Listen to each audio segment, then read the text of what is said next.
Querida igreja, noiva do Cordeiro, simpatizantes da nossa fé, amigos que vieram de perto, de longe, autoridades constituídas por Deus e pelos homens, pessoas que assistem aqui em tempo real, pessoas que assistem pelas mídias sociais e pessoas que vão assistir a pregação gravada depois. Eu tenho algo do coração de Deus para o seu coração hoje. Só que eu vou precisar que você tenha muita paciência comigo, porque o que eu vou trazer para vocês é algo tão profundo que eu vou convidar todos vocês para caminhar comigo pelo tapete da revelação divina. Quem acredita que Deus ainda fala? Então diga ao irmão do seu lado: Deus fala de diversas formas. Às vezes ele fala no furacão do Pentecoste, às vezes é na brisa suave da caverna de Elias. E não importa a intensidade do vento, o que importa é que Deus fala. Amém, igreja? E ele só vai embora quando o último crente vai embora. Isso quando ele não encontra aqueles crentes maluquinhos, que eu não sei se tem aqui, que amam emendar o culto numa vigília. Porque se ele encontrar os vigilheiros, ele fica com eles até o sol raiar. Tudo isso porque ele deixou na sua palavra uma promessa. Ele disse: esta é a minha igreja, e as portas do inferno não prevalecerão contra ela. Quem pertence a esta igreja e pode dar um grito daquele tamanho? Que maravilha. Pregando há tanto tempo, eu me lembro de coisas que marcaram a minha vida. Uma das coisas que marcou muito a minha vida foi na época do seminário. Nós éramos um grupo de 40 alunos e nós estudávamos sempre dentro da visão pentecostal. E eu me lembro de um professor de hermenêutica que um dia levantou a voz para a nossa classe e disse assim: para vocês, qual é o maior sinal de avivamento que vocês já viram? E aí levantou Abraão. Abraão era um amigo meu que era o mais espavitado de todos, né? É aquele que onde chega ocupa o espaço de todo mundo. Abraão já levantou e disse assim: o maior sinal de avivamento que eu já vi foi quando Jesus batizou centenas de crentes com o Espírito Santo. O professor sorriu e disse: isto é sinal de avivamento, mas eu já vi coisa maior. Aí levantou outro lá e disse assim: então eu sei onde o senhor quer chegar. Avivamento é quando a igreja vai para a rua para ganhar almas, e quando a igreja ganha almas, o céu se alegra. O velho professor deu um sorriso para nós e disse: isto também é sinal de avivamento, mas eu conheço um sinal maior. E como a gente não sabia onde ele queria chegar, ele sacou do bolso um paninho, um lenço, e mostrou para todo mundo e disse: esse é o maior sinal de avivamento que eu já vi em uma igreja. E nós perguntamos: como assim, professor? Ele disse: avivamento é quando os crentes, ao entrarem na igreja, já preparam um lenço, porque sabem que Jesus vai tocar o coração deles e eles vão chorar. Nós questionamos o porquê, e ele disse: é fácil imitar barulho. Ele disse: é fácil imitar uma falsa conversão. Quantos crentes nós temos no nosso meio que não são convertidos, são convencidos, né? Vai levar uma temporada para ser salvo ainda. Então as pessoas imitam. Aí ele disse: mas imitar lágrimas é muito difícil. E por que eu estou dizendo isso aqui? Porque nesta noite o Senhor vai nos batizar, mas será um batismo de quebrantamento aqui nesse lugar. Pergunte para o seu irmão se ele trouxe lenço. Quem não trouxe lenço, prepara a manga da camisa, a ponta da gravata, porque aguenta coração. Aquele grito de novo. Roberto, mude a música para mim. O texto que eu li é apenas como pano de fundo para mostrar aos irmãos que nem tudo na vida dá certo.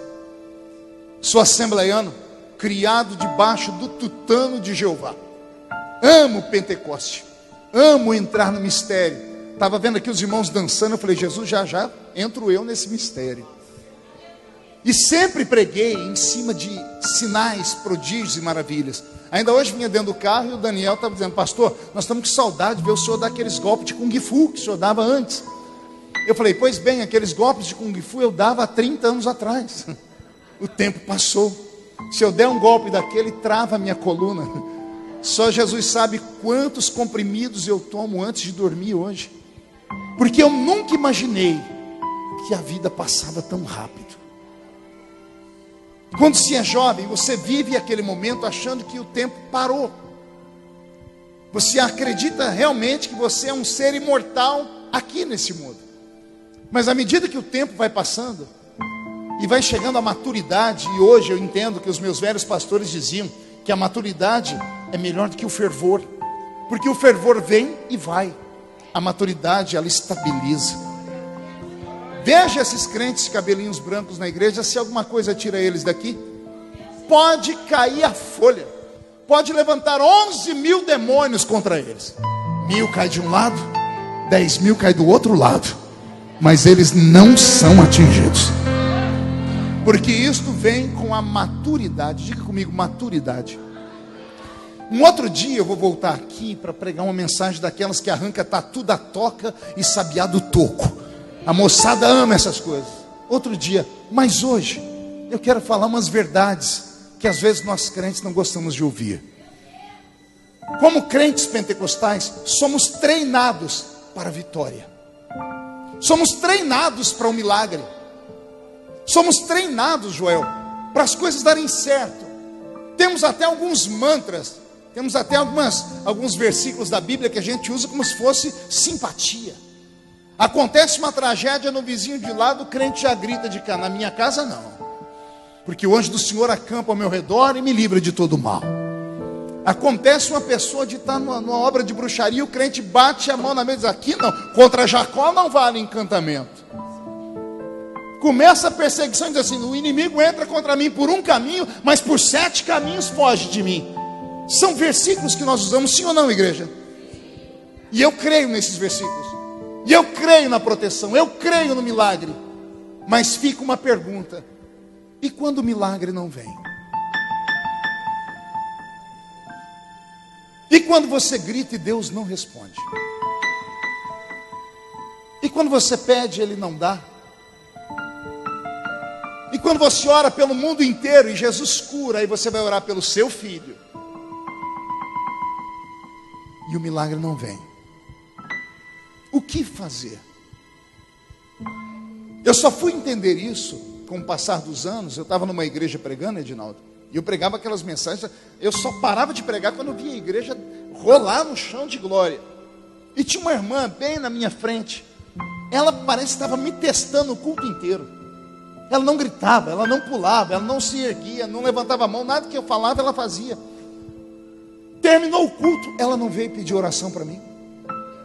Quando ela veio pedir oração para mim, eu disse: agora ela está frita. Eu falei: a senhora quer oração? Não vou orar pela senhora. Eu falei: por que não, pastor? Orar pela senhora? A senhora o culto inteiro ficou parecendo uma estátua. Eu pedia para levantar a mão, a senhora não levantava. Pedia para gritar, a senhora não gritava. A senhora não se movia. A senhora ficou me testando o culto inteiro. A senhora é muito fria. Quando eu disse isso, ela respirou fundo e disse: eu enterrei meu filho ontem, pastor.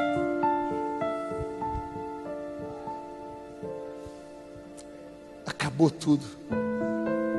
Que vergonha. Eu fiquei com a cara desse tamanho.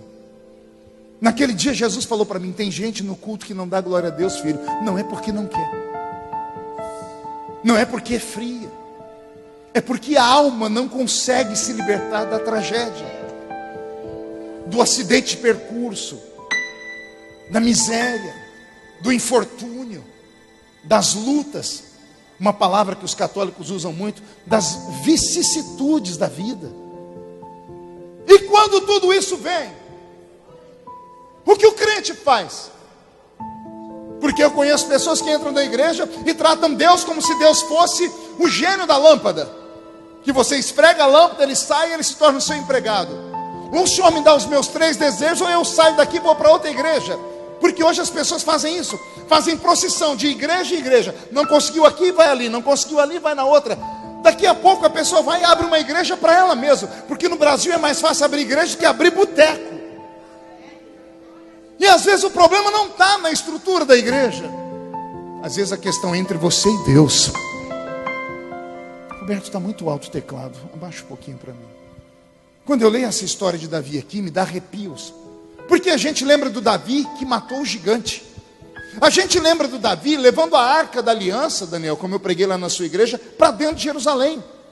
A gente lembra de Davi levantando um exército de pessoas que eram inválidas e transformando o exército mais querido lá na caverna de Adulão. A gente lembra do Davi do Salmo 23, o Senhor é o meu pastor e nada me faltará. A gente lembra do Davi do Salmo 91.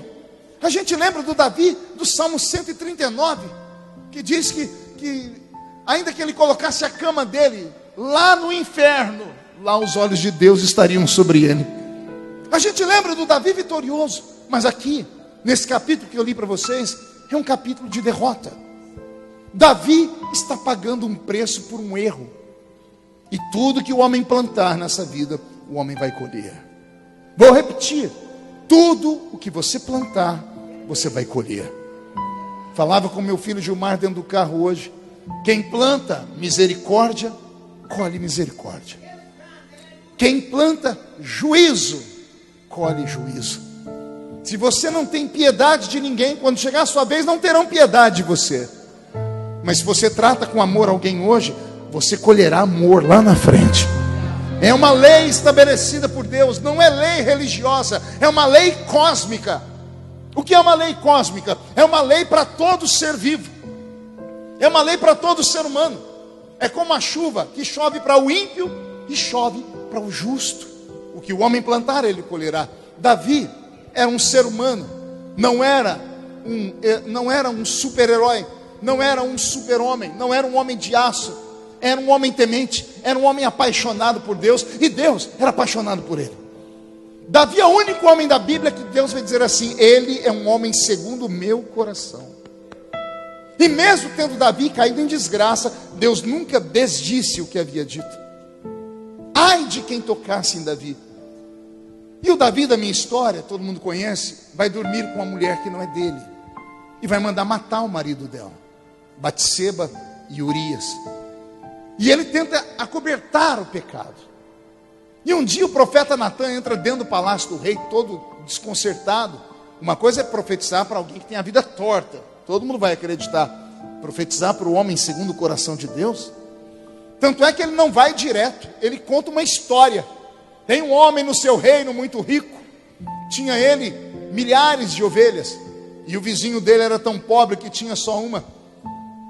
E esse homem rico recebeu um amigo em casa, e para fazer uma comida para ele, foi lá e matou a única ovelhinha do homem pobre, rei. Aí Natan pergunta: o que tem que ser feito com esse homem, Davi? A Bíblia diz que Davi, na hora, ele não para pensar, ele não age com o coração, ele age com a razão. Ele diz que esse homem pague 4 vezes pelo crime que ele cometeu. Natan dá um grito: és tu este homem, ó rei. As pessoas pensam que foi Deus que pesou a mão sobre Davi. Saiu da boca dele. Se Davi tivesse falado para Natan: eu estou ouvindo só uma parte da história, porque toda a história tem 2 versões, quero ouvir o homem, traga o homem aqui. Se Davi tivesse tido misericórdia com o homem, Deus teria agido de misericórdia com ele. A sentença saiu da boca dele: pague 4 vezes. Quantas vezes? O primeiro filho dele com Batseba, Deus matou a criança. Já vou pregar sobre isso. A filha mais querida que ele tinha, que era a única menina, ele teve 20 filhos, Davi, 19 meninos e uma menina, chamava-se Tamar. Tamar foi estuprada pelo próprio irmão chamado Aminon. Uma mulher estuprada, ela é morta moralmente. Então ele já tem 2 filhos mortos, uma criança morta pelo pecado e a filha morta moralmente. Aminon, que estuprou a irmã, Davi não puxou a orelha dele. Pergunte por que não. Davi não tinha moral. O que ele ia falar para o filho? Você dormiu com uma mulher que não podia? O filho ia dizer: mas o senhor fez isso também. Por não ter moral para repreender o filho, Aminon andou dentro do palácio como se fosse o dono da cocada santa. Ele cruza o caminho de um outro filho que Davi amava muito, um menino lindo chamado Absalão. Absalão tinha os cabelos compridos, encaracolados. Absalão para Aminon para questionar por que ele havia estuprado a irmã dele. Aminon olha para Absalão e diz: nem meu pai me repreendeu, quem é você para me repreender? A Bíblia diz que Absalão ficou tão irado que agarrou Aminon com a mão e matou ele. Quando chega a Davi a notícia que o filho dele está morto, Davi quer vingança, e ele pergunta: quem matou meu filho? E as pessoas dizem: Absalão, teu outro filho. Davi tinha que repreender Absalão, sim ou não? Mas ele não tem moral. O que ele vai dizer para ele? Você matou um inocente. Absalão vai dizer: aprendi com o senhor. O senhor matou o marido da mulher lá. Davi não tinha ação. Como ele não tem ação? Ele se enfraquece ao ponto de Absalão dar um golpe de estado em Davi. Davi foge. Os poucos soldados que sobram fiéis a Davi, liderados por Joabe, vão caçar Absalão e conseguem desbaratar o exército de Absalão. E Absalão está fugindo na floresta. Essa história todos os crentes conhecem. Ele está no cavalo, no trote do cavalo, ele passa debaixo de uma árvore. Os cabelos de Absalão levantam e se emaranham num galho de árvore. O cavalo vai embora, Absalão fica preso pelo cabelo. Chegou o capitão da guarda, Joabe. Joabe podia ter prendido o menino, podia ter dado uma surra nele, mas não precisava matar o menino.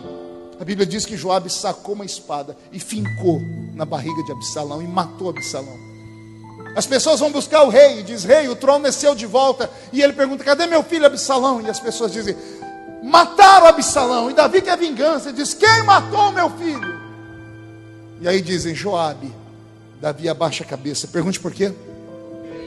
Joabe foi o homem que recebeu a carta que Davi escreveu e mandou Urias levar o marido de Batseba. Quando Joabe abriu a carta, estava escrito: Joabe, meu primo, esse homem que é o portador da carta não pode voltar vivo da batalha.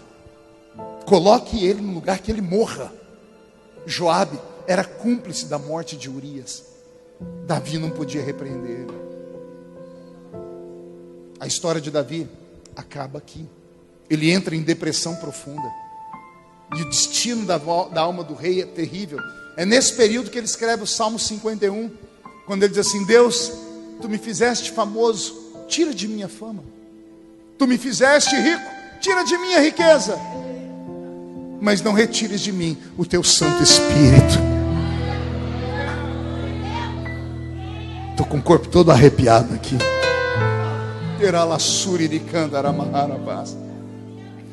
Mas, outro dia eu volto para contar a história de Davi. Eu quero falar do episódio que aconteceu no capítulo 12.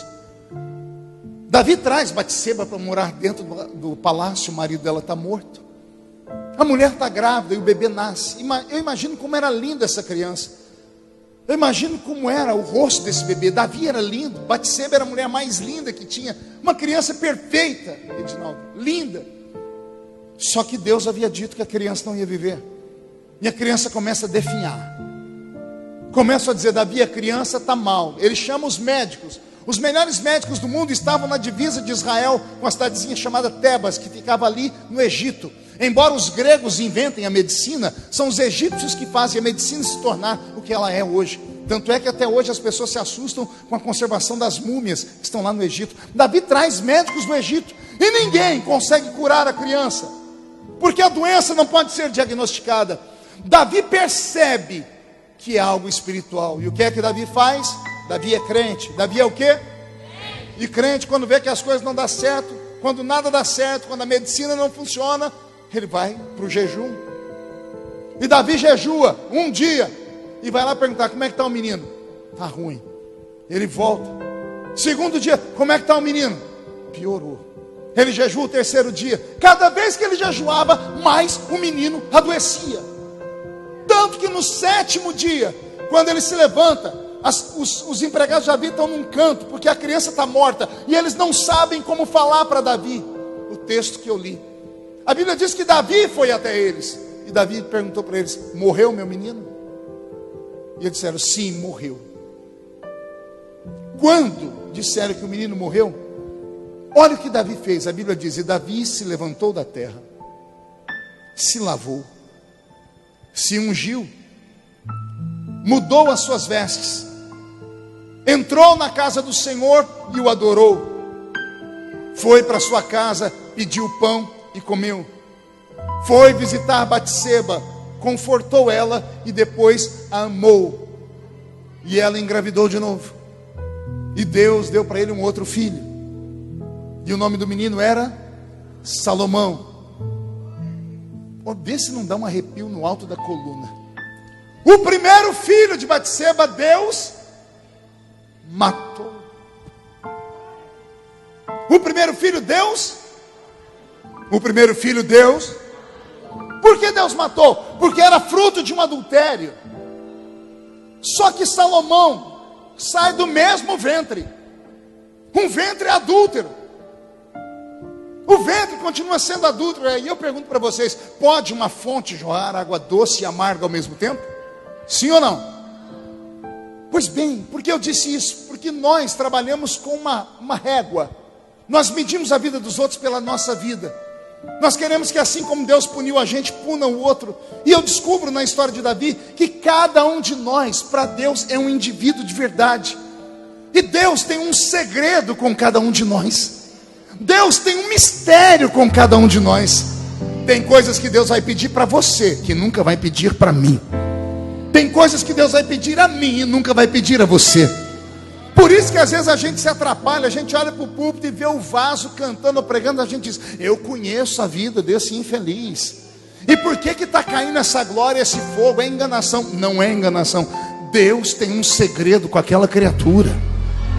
E vou te dar um conselho: se Deus não tocou na criatura, não seja você a tocar. Não queira ser Deus. Deus trata com a pessoa de outra forma. Você pode ver ela pregando no púlpito e gritando, mas você não sabe se ela dorme de noite. Você não sabe o espírito de enfermidade que atormenta. Você não sabe a angústia pela qual ela passa. Então deixa eu te dizer: em ungido não se toca. Não toqueis nos meus ungidos, diz o Senhor. E agora eu vou apertar. Pergunte por quê? Porque a gente pensa que ungido é só quem está aqui. A palavra ungido significa separado, escolhido. Tem alguém aqui que foi separado por Deus? Tem alguém que foi escolhido por Deus? Então lá vai a palavra: não toque nesse crente que está aí. Se você não entende, se você não recebeu uma revelação, fica quieto, porque tocar em um ungido de Deus é enfiar a mão dentro de uma caixa de marimbondo. Você vai se arrebentar.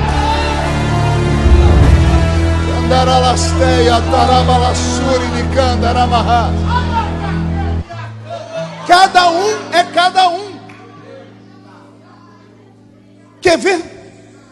Velho Testamento se traduz pela lei, e a lei diz: a alma que pecar esta. Novo Testamento se traduz em graça, salvação. E salvação é: vinde a mim, vós os que estáis cansados e oprimidos, e eu vos aliviarei. No Velho Testamento, quem pecava tinha que morrer. No Novo, quem peca pode ter vida, e vida em abundância, porque Jesus morreu por nós. Sim ou não? Tem um casal no Novo Testamento, na igreja inaugurada em Jerusalém, venderam a casa que eles tinham, foram entregar no altar. No meio do caminho resolveram dizer assim: vamos dar só a metade, já está bom, né? Ah, se alguém vendesse alguma coisa, chegasse na minha igreja: eu estou dando a metade, eu já ia ficar muito feliz, né? A pessoa chegou com a metade. Pedro olhou e disse assim: você está mentindo para o Espírito Santo. Cadê o resto? E o camarada morreu. Mas ele não estava na lei, ele estava na graça. Ele morreu porque guardou um pouquinho de dinheiro para ele. Aí lá no Velho Testamento, Davi manda matar um homem, adultera com a outra mulher, e Deus diz para ele: é um homem segundo o meu coração. Dá um nó na cabeça da gente. Por que dá um nó? Porque nós trabalhamos com uma régua. Nós achamos que tem que ser exatamente assim, como se a salvação fosse uma equação. Faça isso, mais isso, menos isso, e você é salvo. E não é nada disso. São mistérios, são segredos. Deus viu alguma coisa em você que eu não vi.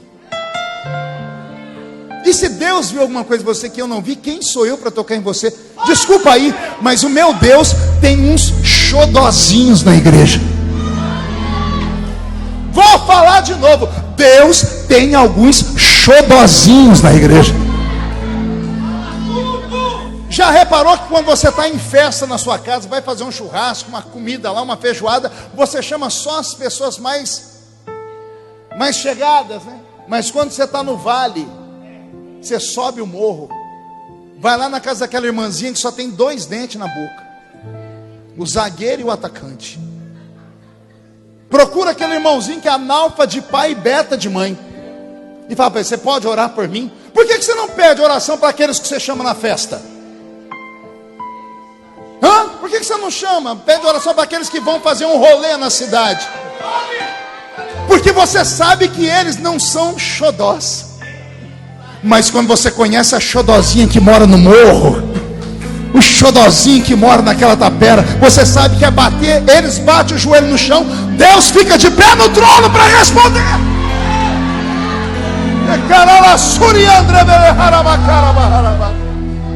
Alguém está entendendo essas coisas aqui? Os servos de Davi olharam para ele e disseram assim: o que o senhor está fazendo? E Davi disse: por quê? Uai, rei, a criança estava viva, o senhor chorava. A criança estava viva, o senhor jejuava. A criança morreu, a gente achou que o senhor ia morrer junto. A gente achou que o senhor ia se enterrar junto. A criança morreu, o senhor se levanta, se lava, se unge, troca as vestes, vai para a igreja, adora a Deus, pede pão, vai namorar a sua esposa. O que é isso, Davi? Davi está com exemplos, dando para nós uma frase. Pergunte qual? Davi está dizendo assim: olha, a vida continua.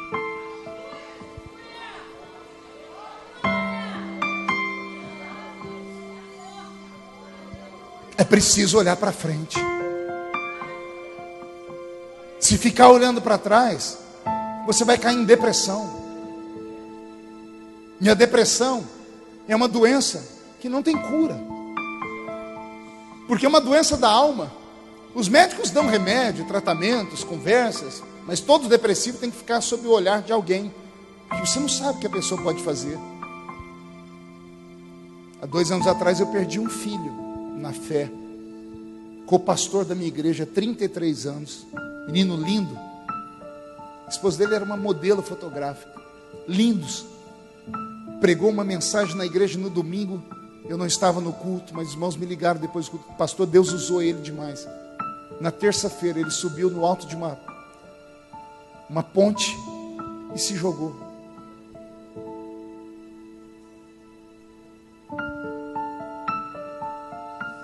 Porque ele não deixou o passado no passado. O que é a depressão? A depressão, Edinaldo, é um acúmulo das tragédias do passado, as frustrações do passado, somadas à expectativa de um futuro que ainda não chegou. É a pessoa que se arrasta pensando em todas as coisas que ela fez no passado, de onde ela veio, a cor da pele, a pobreza, os traumas, os bullying que ela sofreu. Ela acumula isso, aí ela olha para frente e não enxerga o futuro. Ela fica com medo de passar fome, fica com medo de morrer, fica com medo disso, daquilo. Ela entra em desespero. Aí eu vou falar para espirituais. Existem 2 demônios na magia negra brasileira que trabalham em conjunto com as mentes depressivas. Uma é Maria Mulambo e o outro é Exu Caveira. Por que Maria Mulambo? Toda pessoa, quando ela entra em depressão profunda, ela se tranca num quarto, ela não quer sair mais, ela não se cuida, ela não se banha, ela não se perfuma. A pessoa não, a mulher tem 20 anos, você olha para ela, parece que ela tem 50. É a mesma coisa com o homem. A pessoa deixa de se amar. Daí, Maria Mulambo no ouvido da pessoa: para de se cuidar. Para quê? A vida não vale a pena ser vivida. E aí, quando a pessoa está entregue, Maria Mulambo sai entre Exu Caveira e vai no ouvido da pessoa. Príncipe do cemitério, Exu Caveira, diz: se mata, se suicida, não vale a pena viver. Com o passado só tem 2 coisas a ser feito. Ou você transforma o passado em um tapete para você pisar em cima dele, ou ele será transformado em um chapéu sombreiro, aqueles chapelões mexicanos, que quando é colocado sobre a cabeça, o peso faz a pessoa se inclinar, e ele é tão grande que não deixa os raios de sol. O sol é vida, dar vida à pessoa. É você quem escolhe o seu futuro. Não adianta vir à igreja, sentar aqui, cantar, aplaudir, mas se você não se amar, se você não acreditar em si mesmo, se você não sair daqui e dizer assim: ó, o passado tem que ficar no passado, aquela pessoa foi embora, cumpriu a missão dela, agora é a sua vez. Tem uma família que depende de você, tem crianças olhando para você, tem pessoas que precisam de você. Então, por favor, não haja de maneira egoísta. Não pense que o mundo gira em torno do seu umbigo, não. Você precisa exalar vida. Por quê, pastor? Porque você não é comum. Você não é normal. Você é um crente. A Bíblia diz que há uma nuvem de testemunhas lá fora que nos olham. Elas querem saber a sua atitude, querem saber como é que você vai se portar na hora da prova. Porque o ímpio na hora da prova dá um tiro no ouvido. O ímpio na hora da prova, ele faz uma loucura. Mas e o crente? Passa pela mesma prova. Qual é a diferença, pastor? A diferença é que o crente tem onde se apegar. Ele pode entrar no quarto dele, fechar a porta atrás de si, dobrar o seu joelho e falar com o seu pai que está em oculto. E o seu pai que está em oculto lhe ouvirá.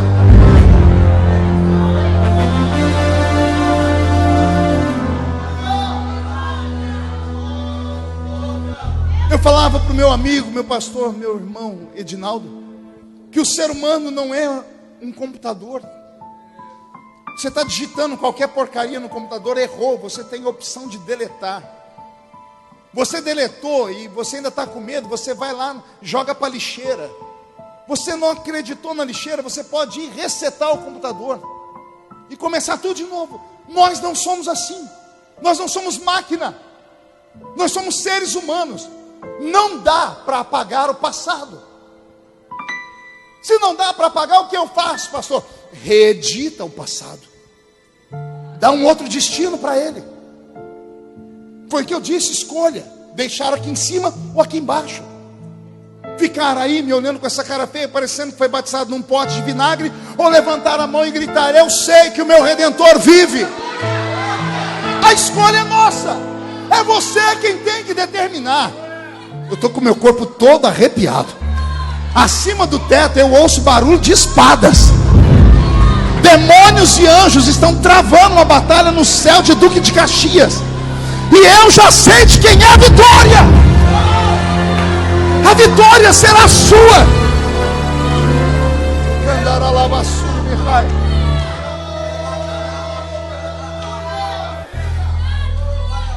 Pastor, o que eu faço com as dores? Deus é um ser tão lindo que Ele deu ao ser humano um dom. Pergunte qual? Dele se adaptando à dor. Na hora, a vontade da gente é morrer. Quando eu peguei o meu filho morto e fui colocar ele dentro do caixão,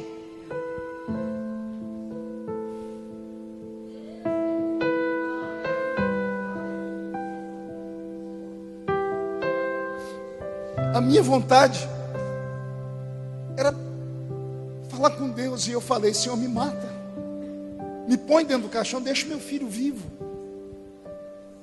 A dor era tão intensa, a agonia era tão grande, que eu achei que a minha vida tinha acabado. O dia seguinte foi horrível, a semana seguinte foi triste, um mês, 2, o tempo foi passando. Olha o dom que Deus deu para a gente. A dor vai diminuindo. Deus é bom, porque se aquela dor intensa permanecesse todos os dias da minha vida, eu já tinha morrido.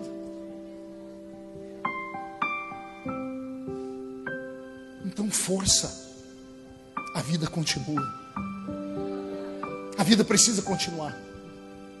Você não pode ficar preso a isso. Eu tinha uma grande amiga nos Estados Unidos, chamava-se Núria. Lembro como se fosse hoje a primeira vez que eu conheci o casal Núria e Gilberto, na cidade de Marietta, no estado da Geórgia. Esse casal me hospedou na casa deles um dia, depois de um culto lindo, e eles fizeram uma surpresa para mim. Eles tinham um menininho pequeno, um filhinho de 2 aninhos, chamava-se Ryan. Pense num menino bonito, parecia um boneco. E aí eu acordei no dia seguinte, eles falaram: pastor, temos uma surpresa. Aí colocaram na minha frente o Ryan, vestido de roupinha social e um suspensóriozinho, porque eu usava suspensório. E a Núria falou: pastor, esse menino não quer assistir desenhos, não quer assistir, ele quer assistir suas fitas de pregação. A gente põe, ele fica fazendo assim, pastor, dando os pulinhos, os murrinhos.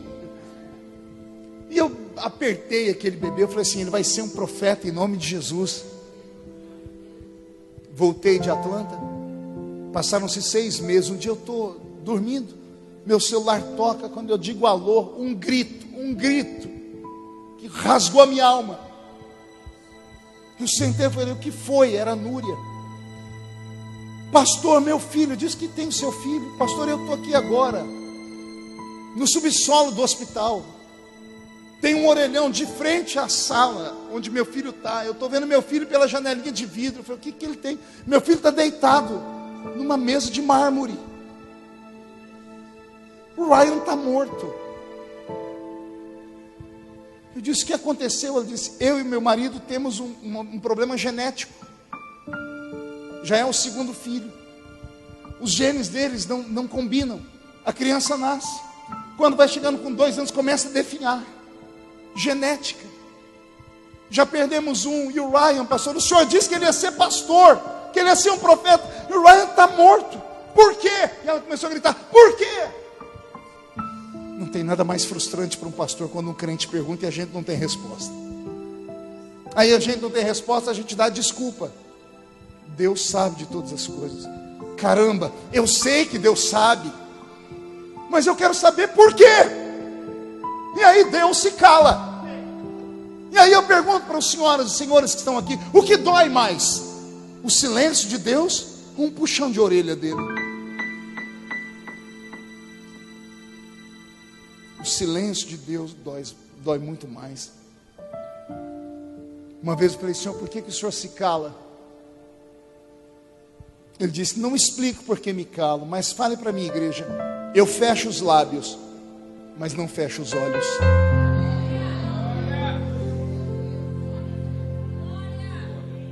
Fecho os lábios, mas não fecho os ouvidos. Vocês estão sendo provados. E um professor não pode ajudar o aluno na prova. Você está sendo provado para ser aprovado. Aguenta. Porque Deus não dá uma luta maior do que aquela que nós podemos passar. A sua cruz tem o seu tamanho. Não queira cortar ela. Pastor, mas a dor é intensa demais. É porque a alegria será demais lá na frente. Acredite no que eu estou dizendo. Se o sofrimento é grande aqui, logo, logo, o Senhor Deus vai te levantar. E quem viver, verá. Para ver você dar um testemunho de que Deus continua sendo Deus e cuida da gente nos mínimos detalhes. Eu fui aos Estados Unidos meses depois. Cheguei na casa da Núria. A mãe dela fez uma janta para mim. Ela e o Gilberto já não estavam bem mais, porque na hora da briga um jogava a culpa no outro. Acabaram que tiveram que se separar. A Núria parecia um zumbi. O olhar dela era perdido. Ela estava presente, mas não estava. Teve uma hora que ela levantou da mesa, a mãe dela disse, pastor, vem aqui. Me levou para um canto, abriu uma porta e disse, olha esse quarto. Eu olhei o quarto, era o quarto do Ryan. E pasmo, no bercinho tinha um bebê desenhado com roupa. Camisetinha, calça, meinha, sapatinho, bonezinho. Ela disse, pastor, todo dia ela entra aí dentro e põe uma roupa. Ela fica horas conversando com a roupa. Eu saí do quarto, olhei para ela e falei, Núria, deixa o Ryan ir embora. Ela brigou comigo, parece que ela ficou possessa, ela quis me arrancar, ela quis me unhar. A mãe dela segurou ela, eu saí dali. Ela não me atendia mais pelo telefone. Passou uma temporada ruim. Eu falei para a mãe dela, nós vamos orar e Deus vai ajudar a Núria.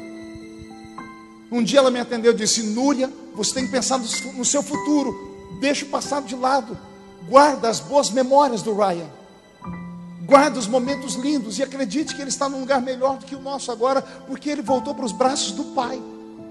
E você está viva. Você precisa tocar a sua vida. Ela desligou o telefone. Outra vez eu liguei, eu falei, Núria, você tem que pensar em encontrar um amor na sua vida. Você e Gilberto se separaram, Deus vai preparar alguém. Ela desligava o telefone. Foi uma luta de meses, até que eu desisti. Um dia, eu estou aqui no Brasil, recebo uma ligação, um telefone que eu não conhecia. Quando eu disse alô, era Núria. Ela tinha se mudado para o Brasil, mora em Goiânia. Eu disse, Núria? Ela falou, pastor, sou eu. Eu disse, poxa, que bom te ouvir. Ela falou assim, eu estou te ligando. Eu falei, por quê? Porque Deus entrou na minha vida de novo. Oh, meu Deus. Ela me contou, depois daqueles meses, teve um dia que eu tive coragem. Eu entrei no quarto do Ryan, peguei todas as roupinhas dele, botei numa caixa e doei para a igreja. As lembranças ainda eram fortes, então eu e minha mãe nos mudamos do endereço, fomos para outra casa. E eu arrumei um novo amor.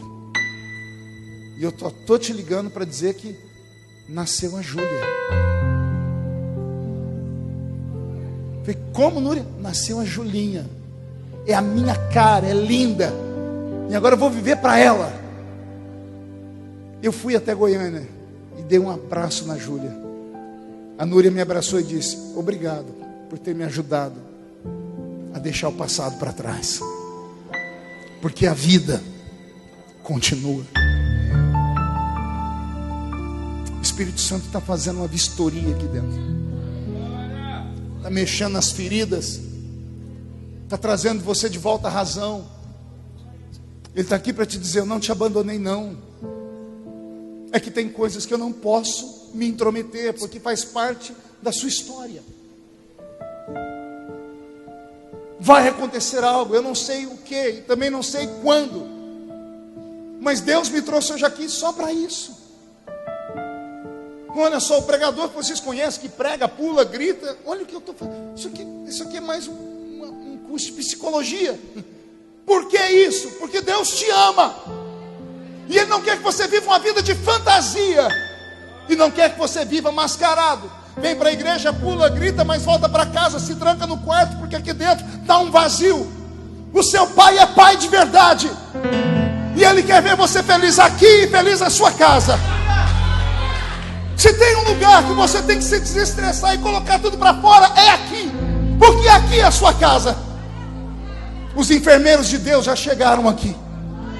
E Deus vai transformar esta igreja num centro cirúrgico a partir de agora. E que o Senhor comece a preparar aqueles que precisam dessa cirurgia. Porque você vai voltar para casa transformado. Você vai dormir essa noite como há muito tempo você não dorme. Quando acordar amanhã de manhã e olhar para o espelho, não vai se reconhecer. Vão perguntar para você se você viu um passarinho verde à noite. Você vai dizer, não, foi uma pombinha de fogo. Foi o Espírito Santo que desceu sobre a igreja. Porque a vida precisa continuar. Você crê nisso? Vou te fazer um pedido, incline a cabeça.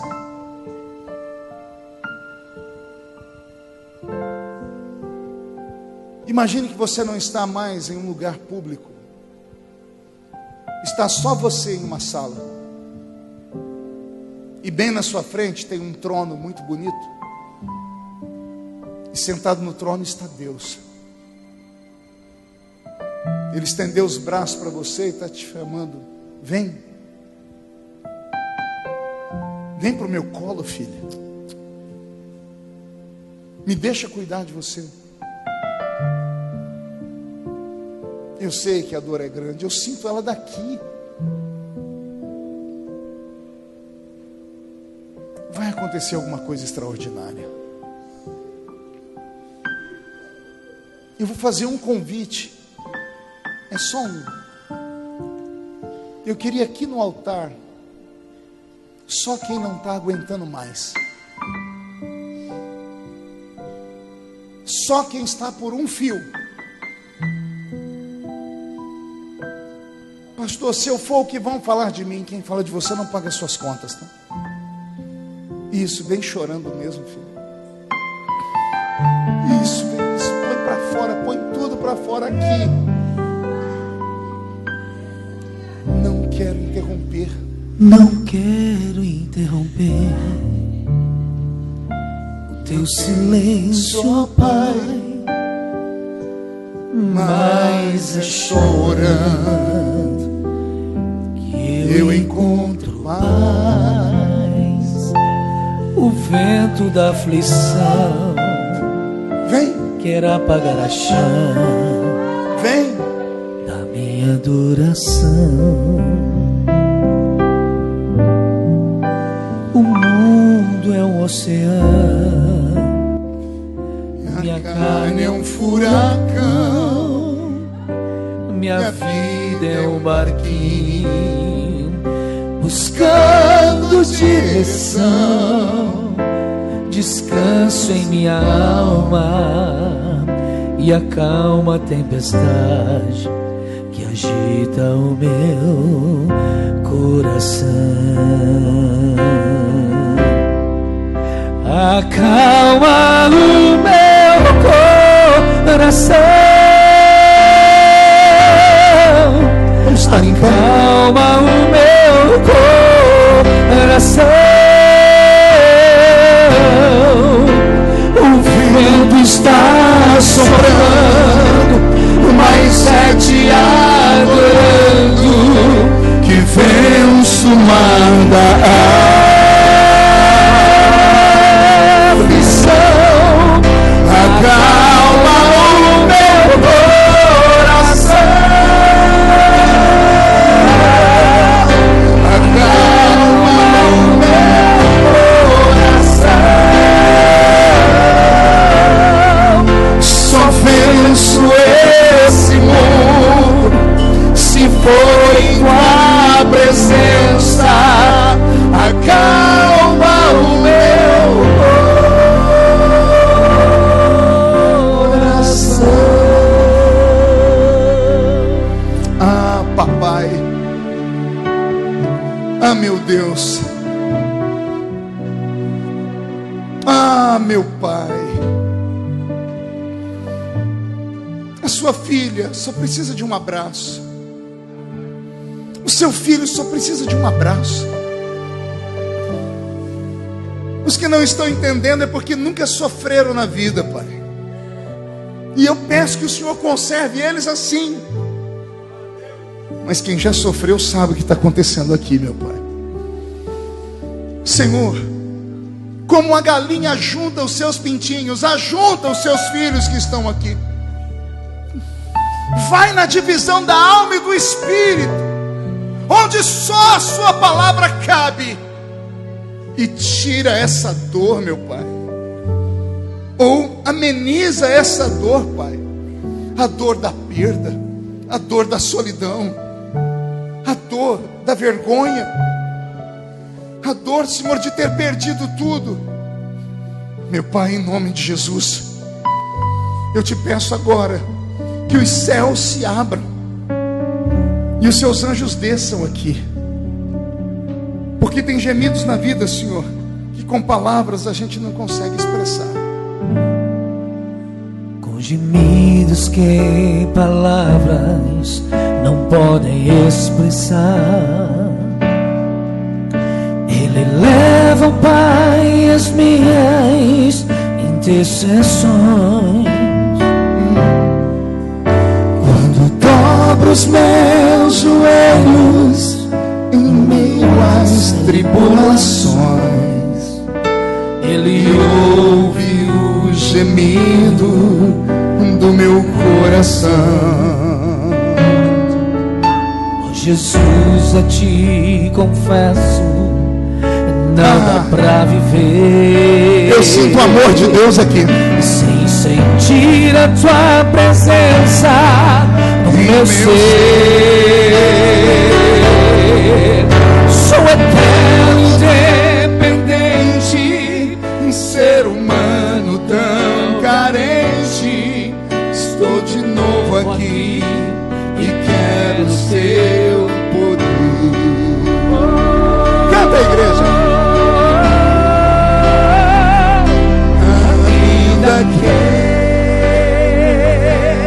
Pra te servir, Jesus, eu venho aqui chorar. Te servirei, porque comigo estará.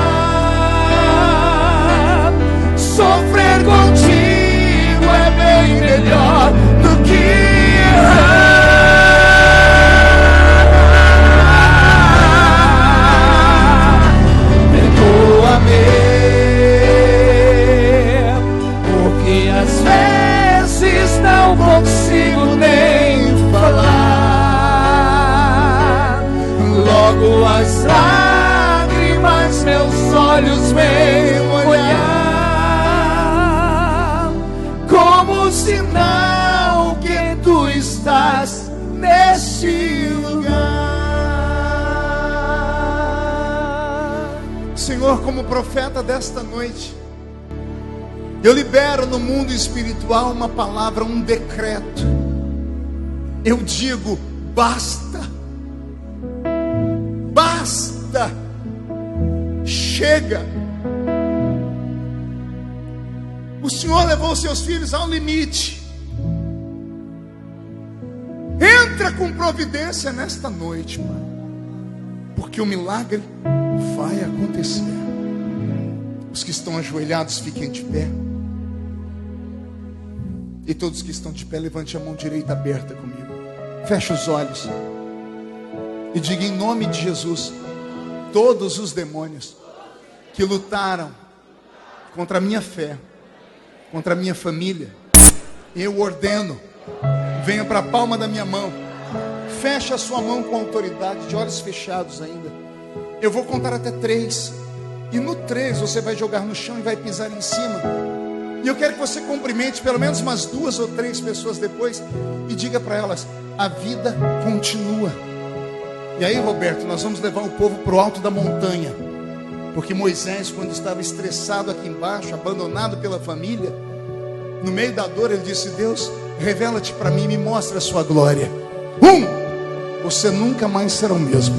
1,5, sua família sentirá orgulho de você de novo. 2, quem viver verá para ver onde Deus vai te colocar. 2,5, o melhor da sua vida está chegando.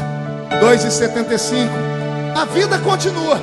3, jogue no chão, pise em cima. Isso. Na porta da casa mais simples, anjo a morte não entra. Cumprimente umas 3 pessoas. Corre pro mar, o vento que abre o caminho é você.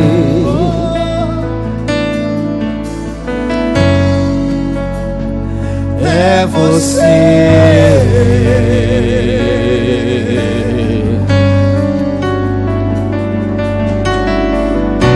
A nuvem que aponta o destino. A nuvem que aponta o destino. Acesse agora www.adfamilia.com. No site, você também aprende a baixar o aplicativo AD Família. Você só precisa de um celular, tablet ou computador com acesso à internet. Lembrando ainda que em nosso site www.adfamilia.com você ainda pode acompanhar as postagens de todas as nossas redes sociais. No topo do site você encontra as principais redes linkadas.